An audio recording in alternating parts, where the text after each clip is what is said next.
নমস্কার বন্ধুরা, দীপাস কিচেনে আপনাদের সবাইকে স্বাগত। আজকে আমি তালশাঁস নিয়ে নিয়েছি দুখানা। তো আমি শরবত করব। আর একটা আম নিয়ে নিয়েছি, আম আর তালশাঁস মিলিয়ে আমি একটা শরবত বানাবো, সেটাই আপনাদের সাথে শেয়ার করব। তো চলুন আমি তালশাঁসের খোলাটা ছাড়িয়ে নিয়ে আমি দেখাচ্ছি আপনাদেরকে।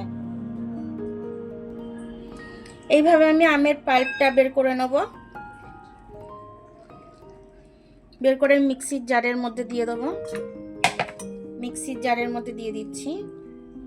তালশাঁসটা টুকরো করে নিয়েছি, এইভাবে টুকরো করে আমি তালশাঁসটা এর মধ্যে দিয়ে দিচ্ছি। একটু বিট নুন দিয়ে দিচ্ছি অল্প করে, আমি সবটা দেব না।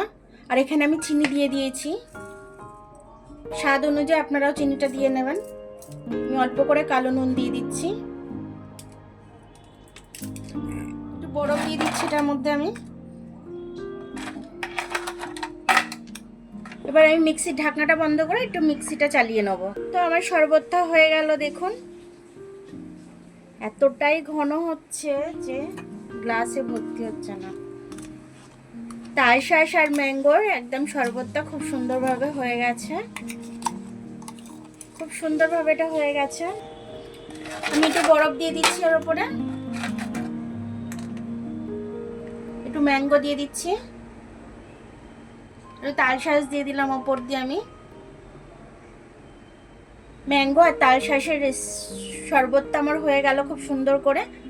তো এরকমভাবে আপনারা গরমে বানিয়ে খাবেন, আর আপনাদের বাড়ির লোককেও বানিয়ে দেবেন। এবং আপনার বাড়িতে যে লোক কুটুম আসছে, এখন যেদিকে তাকাবেন সেদিকেই আম। তো আম আর তালশাঁসটা না খুব পাওয়া যাচ্ছে। তো তালশাঁসের রেসিপিটা এইভাবে আপনারা, তালশাঁস আর আমের রেসিপিটা এইভাবে বানাবেন আপনারা। শরবতটা বাচ্চাদেরকেও দেবেন, বড়োদেরকেও দেবেন, বাড়িতে লোক কুটুম আসলেও এটা দেবেন। গরমকাল এখন মন প্রাণ জুড়িয়ে খেয়ে নেবে একদম।